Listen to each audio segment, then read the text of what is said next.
Hello students, all of you welcome to the online classes of ABN and PRR College of Science, Kovur. The subject is auditing. Subject పేరు వచ్చేసి auditing. ఈ subject final BCom vocational students and final BCom general స్టూడెంట్స్కి సంబంధించిన subject ఇది. So auditing అనే సబ్జెక్ట్లో మనం first యూనిట్లోని సెకండ్ టాపిక్ ఇప్పుడు డిస్కస్ చేస్తాం. ఇప్పుడు మనం డిస్కస్ చేయబోయే నెక్స్ట్ టాపిక్ ఏంటంటే advantages of audit. Advantages of audit, దీన్ని మరో విధంగా ఇంపార్టెన్స్ ఆఫ్ ఆడిట్ అని కూడా పిలుస్తారు. ఇంపార్టెన్స్ ఆఫ్ ఆడిట్ అని కూడా పిలుస్తారు. తెలుగులో ఇది ఆడిట్ యొక్క ప్రయోజనాలు లేదా ఆడిట్ యొక్క ప్రాముఖ్యత లేదా ఆడిట్ యొక్క ఆవశ్యకత. సో ఈ విధంగా ఈ మూడు రకాలుగా పిలిచినప్పటికీ కూడా దానికి ఇదే ఆన్సర్ మనం రాసుకోవాల్సి ఉంటుంది. రైట్, మన టాపిక్ని స్టార్ట్ చేసుకుందాం.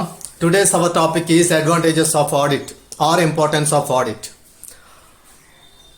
ఆడిట్ వల్ల ఉన్నటువంటి ప్రయోజనాలు ఏంటనేవి మనం one by one point wise discuss చేసుకుంటాం. దాంట్లో ఫస్ట్ పాయింట్ ఏంటంటే verification of books and statements. Verification of books and statements, పుస్తకాలు మరియు నివేదికల తనిఖీ అని తెలుగులో పిలుస్తారు దీన్ని. పుస్తకాలు మరియు నివేదికల తనిఖీ.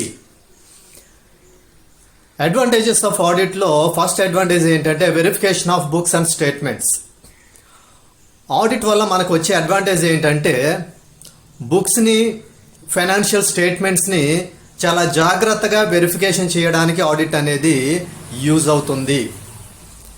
సో ఈ విధంగా ఒక బిజినెస్ ఆర్గనైజేషన్కి సంబంధించిన అకౌంటింగ్ బుక్స్ని ఒక బిజినెస్ ఆర్గనైజేషన్ ఒక ఫైనాన్షియల్ ఇయర్లో ఏ విధమైన ఫైనాన్షియల్ స్టేట్మెంట్స్ని పెర్ఫామ్ చేయడం జరిగిందో వాటికి సంబంధించిన విషయాలన్నింటినీ కూడా చాలా కేర్ఫుల్గా వెరిఫికేషన్ చేసేదే ఆడిట్. సో ఆడిట్ వల్ల మనకు వచ్చే మొదటి ప్రయోజనం ఏంటంటే పుస్తకాలు మరియు నివేదికల తనిఖీ. వ్యాపార సంస్థకు సంబంధించిన అకౌంటింగ్ పుస్తకాలను మరియు ఒక వ్యాపార సంస్థ ఒక ఆర్థిక సంవత్సరంలో ఏ విధమైన ఆర్థిక లావాదేవీలు జరిపిందో వాటికి సంబంధించిన వివరాలన్నింటినీ కూడా చాలా జాగ్రత్తగా తనిఖీ చేసేదే ఆడిట్. ఇది ఆడిట్ యొక్క మొదటి ప్రయోజనం. Second advantage discover and prevention of error. Discover and prevention of error, దోషాలను కనిపెట్టి దానిని అరికట్టును. దోషాలను కనిపెట్టి దానిని అరికట్టును. ఇది ఆడిట్ యొక్క సెకండ్ అడ్వాంటేజ్. ఈ అడ్వాంటేజ్ ప్రకారం ఆడిట్ వల్ల అకౌంటింగ్ బుక్స్లో ఏమైనా ఎర్రర్స్ కానీ ఉన్నట్లయితే అటువంటి ఎర్రర్స్ డిస్కవర్ చేయబడి అవి తిరిగి రిపీట్ అవ్వకుండా ప్రివెంట్ చేయడం జరుగుతుంది. This is one of the main advantage of the audit. Audit వల్ల లభించే ఒక మంచి ప్రయోజనం ఏంటంటే ఖాతా పుస్తకాలలో ఏవైనా తప్పులు కానీ దోషాలు కానీ సంభవించినట్లయితే అటువంటి తప్పులు లేదా దోషాలను ఆడిట్ అనేది కనిపెడుతుంది మరియు అవి తిరిగి పునరావృతం కాకుండా వాటిని నివారిస్తుంది. సో ఈ విధంగా ఖాతా పుస్తకాలలో ఏ విధమైన తప్పులైతే దొర్లుతున్నాయో, ఏ విధమైన తప్పులైతే సంభవిస్తున్నాయో అటువంటి వాటిని ఆడిట్ కనిపెట్టి వాటిని తిరిగి పునరావృతం కాకుండా నివారిస్తుంది. ఇది ఆడిట్ యొక్క ఒక మంచి ప్రయోజనం. Next third advantage discovery and prevention of fraud. Discover and prevention of fraud, మోసాలను కనిపెట్టి వాటిని అరికట్టును. మోసాలను కనిపెట్టి వాటిని అరికట్టును. ఆడిట్ వల్ల ఒక బిజినెస్ ఆర్గనైజేషన్లో పనిచేస్తున్న స్టాఫ్ కానీ ఇతరత్ర ఆఫీసర్స్ లెవెల్లో ఉన్న పర్సన్స్ కానీ ఏమైనా ఫ్రాడ్స్కి కానీ అటెంప్ట్ చేస్తే అటువంటి ఫ్రాడ్స్ అన్నీ కూడా ఆడిట్లో డిస్కవర్ చేయబడి అవి ఫ్యూచర్లో రిపీట్ అవ్వకుండా ప్రివెంట్ చేయబడతాయి. మనం ప్రీవియస్ టాపిక్లో నేర్చుకున్నాం ఆబ్జెక్ట్స్ ఆఫ్ ఆడిటింగ్ అని. ఆబ్జెక్ట్స్ ఆఫ్ ఆడిటింగ్లో మనం మెయిన్ ఆబ్జెక్ట్, సబ్సిడరీ ఆబ్జెక్ట్స్ అని నేర్చుకున్నాం. సబ్సిడరీ ఆబ్జెక్ట్స్ని మనం 2 టైప్స్లో క్లాసిఫై చేసుకుంటే ఒకటేమో ఎర్రర్స్ని డిటెక్ట్ చేసి ప్రివెంట్ చేయడం, సెకండ్ వన్ ఏమో ఫ్రాడ్స్ని డిటెక్ట్ చేసి ప్రివెంట్ చేయడం. సో ఈ విధంగా ఒక బిజినెస్ ఆర్గనైజేషన్లో కొన్ని సందర్భాల్లో ఎర్రర్స్ జరుగుతుంటాయి. అలా కాకుండా మరికొన్ని సందర్భాల్లో బిజినెస్ ఆర్గనైజేషన్స్లో పనిచేసే స్టాఫ్ ఇంటెన్షనల్గానే కొన్ని ఫ్రాడ్స్కి అటెంప్ట్ చేస్తారు. అటువంటి ఫ్రాడ్స్ అనేవి ఆడిట్లో డిస్కవర్ చేయబడి అవి ఫ్యూచర్లో మళ్ళీ రిపీట్ అవ్వకుండా ప్రివెంట్ చేయబడతాయి. This is also one of the best advantage of the audit. Audit వల్ల లభించే మరొక మంచి ప్రయోజనం ఏంటంటే వ్యాపార సంస్థలో పనిచేస్తున్న సిబ్బంది కానీ ఇతర ఉన్నతాధికారులు కానీ ఏవైనా మోసాలకు కానీ పాల్పడినట్లయితే, అంటే ఉద్దేశపూర్వకంగానే ఈ విధమైన పనులకు వాళ్ళు పాల్పడుతుంటారు. ఈ విధంగా వ్యాపార సంస్థలో పనిచేసే సిబ్బంది కానీ ఇతర ఉన్నతాధికారులు కానీ ఉద్దేశపూర్వకంగానే ఏమైనా మోసాలకు కానీ పాల్పడినట్లయితే అటువంటి మోసాలన్నీ కూడా ఆడిట్లో కనిపెట్టబడి అవి తిరిగి భవిష్యత్తులో పునరావృతం కాకుండా అవి అరికట్టబడతాయి. ఇది కూడా ఆడిట్ వల్ల లభించే ఒక మంచి ప్రయోజనం. Next, moral check. దీన్ని తెలుగులో నైతిక తనిఖీ అని అంటారు. నైతిక తనిఖీ దీని అర్థం ఏంటంటే ఆడిటర్ ఒక బిజినెస్ ఆర్గనైజేషన్కి సంబంధించిన అకౌంటింగ్ బుక్స్ అన్నీ, ఫైనాన్షియల్ స్టేట్మెంట్స్ అన్నీ చాలా కేర్ఫుల్గా ఎగ్జామినేషన్ చేస్తాడు, వెరిఫికేషన్ చేస్తాడు. సో దానివల్ల ఆ బిజినెస్ ఆర్గనైజేషన్లో పనిచేస్తున్నటువంటి స్టాఫ్ వాళ్ళు ఏవైనా ఎర్రర్స్ కానీ ఫ్రాడ్స్ కానీ అటెంప్ట్ చేసినట్లయితే అవి ఆడిటర్ తన ఆడిటింగ్లో బయట పెడతాడు. కాబట్టి ఆ పనిచేసే స్టాఫ్ కానీ ఇతరత్ర అకౌంటెంట్స్ కానీ చాలా జాగ్రత్తగా తమ తమ డ్యూటీస్ని పెర్ఫామ్ చేస్తారు. దీనిని మనం ఏ విధంగా పిలవాలంటే మోరల్ చెక్గా పిలవాలి.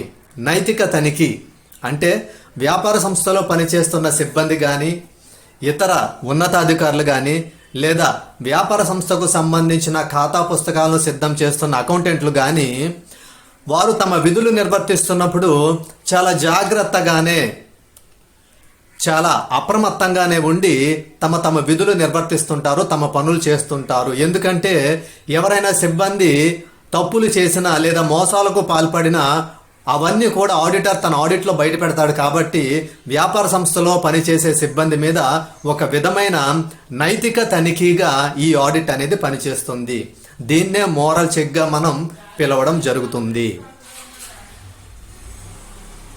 నెక్స్ట్, ఫిఫ్త్ అడ్వాంటేజ్ ఏంటంటే protects the interest of share holders. Protects the interest of share holders. వాటాదారుల ఆసక్తిని పరిరక్షిస్తుంది. వాటాదారుల ఆసక్తిని పరిరక్షిస్తుంది. ఏదైనా ఒక కంపెనీ గురించి మనం మాట్లాడుకుంటే ఆ కంపెనీలో ఇన్వెస్ట్ చేసిన పబ్లిక్ని షేర్ హోల్డర్స్గా పిలుస్తారు. సో ఆ కంపెనీలో ఇన్వెస్ట్ చేసిన షేర్ హోల్డర్స్కి ఆ కంపెనీలో తాము ఎంత అమౌంట్ అయితే ఇన్వెస్ట్ చేశారో దానికి సంబంధించి చాలా ఇంట్రెస్ట్ అనేది ఉంటుంది. ఈ విధంగా ఏదైనా ఒక కంపెనీలో షేర్ హోల్డర్స్ ఇన్వెస్ట్ చేసిన ఇన్వెస్ట్మెంట్కి సంబంధించి వాళ్ళకి ఏ విధమైన ఇంట్రెస్ట్ అయితే ఉంటుందో దాన్ని ప్రొటెక్ట్ చేసేది ఏమిటంటే ఆడిట్. ఒక కంపెనీకి సంబంధించిన ఫైనాన్షియల్ ట్రాన్సాక్షన్స్ అన్నీ, ఒక కంపెనీకి సంబంధించిన అకౌంటింగ్ బుక్స్ అన్నీ, ఒక కంపెనీకి సంబంధించిన రికార్డ్స్, బుక్స్, ఫైల్స్ అన్నీ కూడా చాలా జాగ్రత్తగా ఫైనాన్షియల్ ఇయర్ ఎండింగ్లో ఆడిటర్ ఆడిట్ చేయడం వల్ల ప్రతి విషయం కూడా ఏ విధమైన ఎర్రర్ కానీ ఫ్రాడ్ కానీ లేకుండా జరుగుతుంటాయి చాలా వరకు సందర్భాల్లో. సో ఆ విధంగా ఏ కంపెనీలో అయితే ఆ కంపెనీకి సంబంధించిన అకౌంటింగ్ బుక్స్ ఆడిట్ చేస్తుంటారో ఆ కంపెనీలో జరిగే ట్రాన్సాక్షన్స్ అన్నీ కూడా చాలా ప్రాపర్గా, చాలా మంచి పద్ధతిలోనే పెర్ఫామ్ చేయడం జరుగుతుంది. కాబట్టి ఆ కంపెనీలో ఇన్వెస్ట్ చేసిన షేర్ హోల్డర్స్ యొక్క ఇంట్రెస్ట్ అనేది ప్రొటెక్ట్ చేయబడుతుంది. దీని తెలుగులో మనం ఏమని నేర్చుకున్నామంటే వాటాదారుల ఆసక్తిని పరిరక్షిస్తుంది. ఒక కంపెనీ తన ఖాతా పుస్తకాలు ఆడిట్ చేయడం వల్ల ఆ కంపెనీకి సంబంధించిన వ్యవహారాలన్నీ కూడా చాలా సక్రమంగా, సజావుగా జరుగుతున్నాయి అనే భావన ఆ కంపెనీలో పెట్టుబడి పెట్టిన వాటాదారులకు కలుగుతుంది. కాబట్టి వాటాదారులకు తాము పెట్టుబడి పెట్టిన మొత్తానికి సంబంధించి పూర్తి భద్రత, పూర్తి రక్షణ అనేది లభిస్తుంది. దీనినే మనం తెలుగులో ఏమని పిలుస్తామంటే వాటాదారుల యొక్క ఆసక్తిని పరిరక్షించుట. Next, check on directors. Check on directors, డైరెక్టర్లను పరీక్షించుట.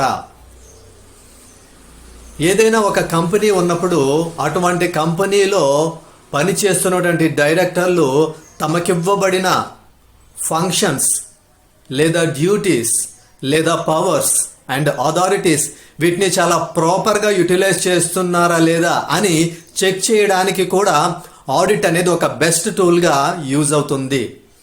ఒక కంపెనీలో డైరెక్టర్లుగా రకరకాల బాధ్యతలు నిర్వర్తిస్తున్నటువంటి వ్యక్తులు తమ బాధ్యతలు, తమ విధులు, తమ అధికారాలను సక్రమంగా వినియోగిస్తున్నారా లేదా, తమకివ్వబడిన అధికారాన్ని సద్వినియోగం చేస్తున్నారా లేదా దుర్వినియోగం చేస్తున్నారా అని ఆ విషయాలను, డైరెక్టర్ల యొక్క విధులను, బాధ్యతలను, అధికారాలను తనిఖీ చేయడానికి, పరీక్షించడానికి ఆడిట్ అనేది ఒక మంచి సాధనంగా ఉపయోగపడుతుంది. దీన్నే చెక్ ఆన్ డైరెక్టర్స్, డైరెక్టర్లను పరీక్షించుట అని అంటారు. నెక్స్ట్, ప్రాపర్ సూపర్విజన్, సమగ్రమైన పర్యవేక్షణ అని అంటారు తెలుగులో. సమగ్రమైన పర్యవేక్షణ, దీని అర్థం ఏంటంటే కొన్ని సందర్భాలలో బాగా బిజీగా ఉండడం వల్ల బిజినెస్ యొక్క ఓనర్స్ పర్సనల్గా బిజినెస్కి సంబంధించిన ట్రాన్సాక్షన్స్ని చూసుకోవడానికి వీలు ఉండదు. సో ఆ విధంగా ఎప్పుడైతే బిజినెస్కి సంబంధించిన ఓనర్స్కి బిజినెస్ మీద సూపర్విజన్ అనేది ఉండదో, ఆటోమేటిక్గా ఆ బిజినెస్లో పనిచేసే వ్యక్తులు, ఆ బిజినెస్కి సంబంధించిన ట్రాన్సాక్షన్స్ని పెర్ఫామ్ చేస్తున్న వ్యక్తులు ఏవైనా ఎర్రర్స్కి కానీ ఫ్రాడ్స్కి కానీ అటెంప్ట్ చేసే అవకాశాలు ఉంటాయి. అయితే ఒక వ్యాపార సంస్థలో పనిచేస్తున్న సిబ్బంది ఏ విధమైన ఎర్రర్స్కి ఫ్రాడ్స్కి అటెంప్ట్ చేయకుండా ఉండాలంటే ఆ బిజినెస్కి సంబంధించిన ఓనర్ ఆ బిజినెస్కి సంబంధించిన అకౌంటింగ్ బుక్స్ని కానీ కంపల్సరీ ఆడిట్ కానీ చేసుకున్నట్లయితే అతను చాలా సేఫ్గా, రిలాక్స్గా ఉండడానికి వీలుంటుంది. అప్పుడు ఆ బిజినెస్ ఓనర్ ఆ బిజినెస్కి సంబంధించి ఒక ప్రాపర్ సూపర్విజన్ అనేది ఆడిట్ వల్ల తీసుకురావడం జరుగుతుంది. సో ఈ విధంగా వ్యాపార సంస్థ యొక్క యజమాని తన వ్యాపార సంస్థలో లావాదేవీలన్నీ సక్రమంగా, సజావుగా జరుగుతున్నాయి, ఏ విధమైన తప్పులు కానీ మోసాలు కానీ సంభవించడం లేదు అని తాను ఒక రకమైన హామీ పొందాలంటే, ఒక రకమైన రక్షణ భద్రత భావాన్ని తాను కలిగి ఉండాలంటే ఆ యజమాని తన ఖాతా పుస్తకాలు తప్పకుండా ఆడిట్ చేయించుకోవాలి. ఆ విధంగా బిజినెస్కి సంబంధించిన ఓనర్ తన బిజినెస్కి సంబంధించిన ట్రాన్సాక్షన్స్ని ఆడిట్ కానీ చేయించినట్లయితే ఆడిట్ అనేది ఆటోమేటిక్గా ఒక ప్రాపర్ సూపర్విజన్ అనేది తీసుకొస్తుంది. Next, 8th advantage, valuable advice. అంటే అమూల్యమైన సలహా లేదా అమూల్యమైన సలహాలు. బిజినెస్కి సంబంధించిన అకౌంటింగ్ బుక్స్ని ఆడిటర్ ఆడిట్ చేస్తూ అవసరమైన సందర్భంలో బిజినెస్ ఓనర్కి కొన్ని వాల్యుబుల్ అడ్వైజెస్ కూడా ఇవ్వడం జరుగుతుంది. సో ఈ విధంగా వ్యాపార సంస్థకు సంబంధించిన ఖాతా పుస్తకాలు ఆడిట్ చేస్తున్న సమయంలో ఆడిటర్ అవసరం అనుకున్నప్పుడు వ్యాపార సంస్థ యజమానికి కొన్ని విషయాల్లో కొన్ని ముఖ్యమైన అమూల్యమైన సలహాలు కూడా ఇస్తాడు. ఇది కూడా వ్యాపార సంస్థకు, వ్యాపార సంస్థ యాజమాన్యానికి లేదా యజమానికి ఎంతో ప్రయోజనకరమైన విషయమే. నెక్స్ట్, డిస్ప్యూట్స్ సెటిల్మెంట్, వివాదాల పరిష్కారం. ఏదైనా ఒక పార్ట్నర్షిప్ బిజినెస్ గురించి మనం మాట్లాడుకుంటే పార్ట్నర్షిప్ బిజినెస్లో వచ్చిన ప్రాఫిట్స్ని పార్ట్నర్స్ ఏ విధంగా షేర్ చేసుకోవాలి, లేదా పార్ట్నర్ ఎవరైనా చనిపోయినా కానీ, పార్ట్నర్ ఎవరైనా బిజినెస్ నుంచి రిటైర్ అయినా కానీ, లేకపోతే ఈ సందర్భాలలో బిజినెస్కి సంబంధించిన అంటే పార్ట్నర్షిప్ బిజినెస్కి సంబంధించిన గుడ్ విల్ వాల్యుయేషన్ ఏ విధంగా జరగాలి అని ఈ విధమైన డిస్ప్యూట్స్ అన్నీ కూడా చాలా ఎక్సలెంట్గా సెటిల్ చేయడానికి ఆడిట్ అనేది ఒక మంచి టూల్గా యూజ్ అవుతుంది. భాగస్వామ్య వ్యాపార సంస్థ విషయం గురించి మనం మాట్లాడుకుంటే భాగస్వామ్య వ్యాపార సంస్థలో భాగస్థులు తమకొచ్చిన లాభాలను ఏ నిష్పత్తిలో పంచుకోవాలి, లేదా ఎవరైనా ఒక భాగస్థుడు మరణించినా కానీ, అతను విరమించినా కానీ ఆ సందర్భంలో గుడ్ విల్ యొక్క మూల్యాంకనం ఏ విధంగా చేయాలి అనే దానికి సంబంధించిన ముఖ్యమైన సమాచారం అంతా కూడా ఆడిట్ ద్వారా లభిస్తుంది. ఏ భాగస్వామ్య వ్యాపార సంస్థ అయితే తన ఖాతా పుస్తకాలు ఆడిట్ చేసుకుంటుందో అది ఆ వ్యాపార సంస్థ భాగస్వామ్య సంస్థలో తలెత్తే వివాదాలు, అంటే భాగస్థుల లాభాలు పంచుకునేటప్పుడు కానీ భాగస్థుడు మరణించినా లేదా విరమించినా ఆ సందర్భంలో గుడ్విల్ మూల్యాంకనం ఏ విధంగా జరగాలి అనే మొదలైన వివాదాలను చాలా సమర్థవంతంగా పరిష్కరించడానికి ఆడిట్ అనేది ఎంతో ప్రయోజనకారిగా ఉంటుంది. లోన్ ఫెసిలిటీ అంటే రుణ సౌకర్యం. లోన్ ఫెసిలిటీ రుణ సౌకర్యం. బిజినెస్ ఆర్గనైజేషన్ ఏదైనా ఫైనాన్షియల్ ఇన్స్టిట్యూషన్ నుంచి ఏదైనా లోన్ కానీ బారోయింగ్ కానీ చేయాలంటే ఆ ఫైనాన్షియల్ ఇన్స్టిట్యూషన్స్ జాగ్రత్తగా అబ్జర్వ్ చేసే విషయం ఏంటంటే ఆ బిజినెస్కి సంబంధించిన అకౌంటింగ్ బుక్స్ ఆడిట్ చేస్తున్నారా లేదా. ఏ బిజినెస్ అయితే తన అకౌంటింగ్ బుక్స్ని ఆడిట్ చేస్తుందో అటువంటి బిజినెస్కి ఫైనాన్షియల్ ఇన్స్టిట్యూషన్స్ లోన్ ఫెసిలిటీని చాలా ఈజీగానే ప్రొవైడ్ చేయడం జరుగుతుంది. ఈ విధంగా వ్యాపార సంస్థలు ఏదైనా ఆర్థిక సంస్థల నుండి రుణ సౌకర్యాన్ని పొందాలంటే అవి తప్పనిసరిగా తమ ఖాతా పుస్తకాలు ఆడిట్ చేయించుకోవాలి. ఆ విధంగా ఆడిట్ చేయించుకున్న వ్యాపార సంస్థలకు ఆర్థిక సంస్థలు రుణాలు ఇవ్వడానికి చాలా త్వరగా ముందుకు వస్తాయి. ఈ విధంగా ఆర్థిక సంస్థలు ఏదైనా వ్యాపారానికి రుణాలు ఇవ్వాలంటే ఆ వ్యాపార సంస్థ కూడా తప్పకుండా తన ఖాతా పుస్తకాలు ఆడిట్ చేయించుకుంటే అది వ్యాపార సంస్థకు రుణం పొందడంలో ఎంతో ప్రయోజనకారిగా ఉంటుంది. ఇన్సూరెన్స్ క్లెయిమ్, దీన్ని తెలుగులో బీమా క్లెయిమ్ అని పిలుస్తారు. ఏదైనా అనుకోని సిచ్యువేషన్లో బిజినెస్ ఆర్గనైజేషన్లో ఫైర్ యాక్సిడెంట్ జరిగి బిజినెస్కి సంబంధించిన ప్రాపర్టీస్ ఏమైనా పాడైపోయినప్పుడు, డ్యామేజ్ అయినప్పుడు ఆ డ్యామేజ్ని క్లెయిమ్ చేయడానికి బిజినెస్ ఆర్గనైజేషన్ ఖచ్చితంగా చేయాల్సిన విషయం ఏంటంటే తన అకౌంటింగ్ బుక్స్ను ఆడిట్ చేసుకోవాలి. సో ఈ విధంగా ఏ బిజినెస్ ఆర్గనైజేషన్ అయితే తన అకౌంటింగ్ బుక్స్ని ఆడిట్ చేసుకుంటుందో అటువంటి బిజినెస్ ఆర్గనైజేషన్ ఏదైనా ఫైర్ యాక్సిడెంట్ వల్ల ఏదైనా డ్యామేజ్ జరిగితే ఆ డ్యామేజ్ని క్లెయిమ్ చేసుకోవడానికి, క్లెయిమ్ చేసుకునే అమౌంట్ని చాలా ఈజీగా పొందడానికి బిజినెస్కి వీలవుతుంది. వ్యాపార సంస్థలో ఏదైనా అగ్ని ప్రమాదం వల్ల ఏదైనా ఆస్తి నష్టం జరిగితే ఆ ఆస్తి నష్టాన్ని బీమా కంపెనీ నుంచి క్లెయిమ్ చేసి దాన్ని చాలా పూర్తి స్థాయిలో పొందడానికి ఆ వ్యాపార సంస్థ ఖాతా పుస్తకాలు ఆడిట్ చేయించుకోవడం అనేది చాలా ప్రయోజనకరంగా ఉంటుంది. నెక్స్ట్ ప్రాపర్టీ వాల్యూ అసెస్మెంట్ అంటే ఆస్తి విలువ నిర్ధారణ.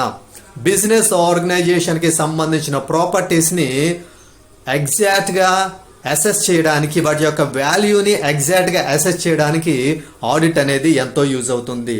వ్యాపార సంస్థకు సంబంధించిన ఆస్తులను చాలా ఖచ్చితమైన విలువలతో నిర్ధారణ చేయడానికి ఆ వ్యాపార సంస్థకు ఆడిట్ అనేది ఎంతో ప్రయోజనకరంగా ఉంటుంది. These are the advantages of audit. Next, disadvantages of auditing. Auditing యొక్క లోపాలు లేదా పరిమితులు అని దీన్ని తెలుగులో పిలుస్తారు. ఆడిట్ వల్ల చాలా అడ్వాంటేజెస్ ఉన్నాయి, అయినప్పటికీ కొన్ని ఇక్కడ డిస్అడ్వాంటేజెస్ మనం మెన్షన్ చేసుకోవడం జరిగింది. దానిలో ఫస్ట్ ఏంటంటే non detection of errors and frauds. దోషాలను, మోసాలను కనిపెట్టలేకపోవుట. దీని అర్థం ఏంటంటే బిజినెస్లో పనిచేస్తున్నటువంటి ఆఫీసర్స్ లేదా మరికొంతమంది ఉన్నత అధికారులు ఇంటెన్షనల్గా కావాలని చాలా టాక్ట్ఫుల్గా ఏవైనా ఎర్రర్స్ని కానీ ఫ్రాడ్స్ని కానీ అటెంప్ట్ చేసినట్లయితే అవి కొన్ని సందర్భాలలో నాన్ డిటెక్ట్ అవుతాయి, అంటే డిటెక్ట్ చేయబడవు. దీని అర్థం ఏంటంటే వ్యాపార సంస్థలో పనిచేస్తున్నటువంటి ఉన్నతాధికారులు కొన్ని సందర్భాలలో, చాలా అరుదైన సందర్భాలలో చాలా తెలివితేటలు ప్రదర్శించి అత్యంత నేర్పుగా ఉద్దేశపూర్వకంగా కొన్ని తప్పులకు, మోసాలకు పాల్పడుతుంటారు. అవి కొన్ని సందర్భాలలో ఆడిటర్ తాను చేసే ఆడిట్లో కనిపెట్టబడకపోవచ్చు. కనిపెట్టబడవు అని ఖచ్చితంగా చెప్పడం లేదు, కానీ కనిపెట్టబడకపోవచ్చు. అదొక disadvantage. Next, dependence on explanation by others. ఇతరుల యొక్క వివరణలపై ఆధారపడుట. ఇతరుల యొక్క వివరణలపై ఆధారపడుట. ఆడిటర్ తన ఆడిట్ వర్క్ని చేస్తున్నప్పుడు తనకి అవసరమైన ఇన్ఫర్మేషన్ కోసం, ఎక్స్ప్లెనేషన్ కోసం ఆడిటరు బిజినెస్లో పనిచేసే కొంతమంది ఆఫీసర్స్ మీద డిపెండ్ అవ్వాలి. సో ఆడిటర్ తన ఆడిట్ వర్క్ని ఇండిపెండెంట్గా చేస్తున్నప్పటికీ కూడా కొన్ని సందర్భాలలో తన వర్క్ని ప్రాపర్గా ముందుకు తీసుకెళ్లడానికి తనకి కొంచెం ఇన్ఫర్మేషన్ కావాలి. ఆ ఇన్ఫర్మేషన్ని, ఎక్స్ప్లెనేషన్స్ని బిజినెస్లో పనిచేసే రెస్పాన్సిబుల్ ఆఫీసర్స్ నుంచి తీసుకోవాల్సి ఉంటుంది. సో ఈ విధంగా బిజినెస్లో పనిచేసే రెస్పాన్సిబుల్ ఆఫీసర్స్ కానీ ఆడిటర్కి ఇవ్వాల్సిన ఇన్ఫర్మేషన్ కానీ ఎక్స్ప్లెనేషన్ కానీ ప్రాపర్ వేలో ఇవ్వకపోతే ఆడిటర్ తన ఆడిట్ వర్క్ని కూడా ప్రాపర్ వేలో కంప్లీట్ చేయలేడు. Next third one, dependence on opinions of others. ఇతరుల యొక్క అభిప్రాయాలపై ఆధారపడుట. ఆడిటర్ తన ఆడిట్ వర్క్ని జాగ్రత్తగా చేసుకుంటూ వెళ్తున్నప్పుడు మరికొన్ని సందర్భాల్లో ఆడిటర్ ఆ బిజినెస్ ఆర్గనైజేషన్ లేదా కంపెనీకి సంబంధించిన లాయర్స్ని, సొలిసిటర్స్ని, ఇంజనీర్స్ని, ఆర్కిటెక్ట్స్ని అప్రోచ్ అవ్వాల్సిన అవసరం ఏర్పడుతుంది.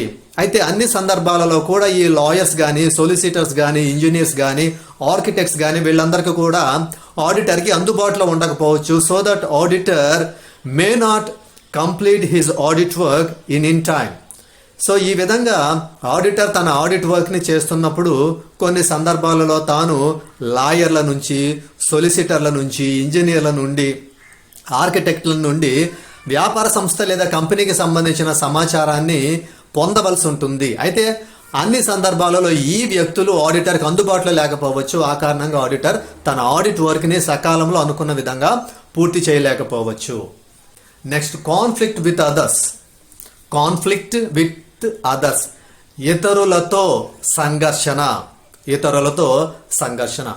ఆడిటర్ తన ఆడిట్ వర్క్ని కంటిన్యూ చేయడానికి బిజినెస్లో పనిచేసే అకౌంటెంట్స్తో, బిజినెస్ మేనేజ్మెంట్తో, ఇంజనీర్స్తో వీళ్ళందరితో కూడా ఆడిటర్ సంప్రదించి వాళ్ళ దగ్గర నుంచి అవసరమైన సమాచారాన్ని తీసుకుని మాత్రమే ఆడిటర్ తన ఆడిట్ వర్క్ని కంప్లీట్ చేస్తాడు. అయితే ఆడిటర్కి అవసరమైన ఇన్ఫర్మేషన్ కోసం ఆడిటర్ అకౌంటెంట్స్ని, మేనేజ్మెంట్ని, ఇంజనీర్స్ని అప్రోచ్ అయినప్పుడు ఆడిటర్కి ఈ వ్యక్తులకు మధ్య ఏమైనా కాన్ఫ్లిక్ట్స్ అనేవి అరైజ్ అయ్యే ఛాన్సెస్ ఉన్నాయి.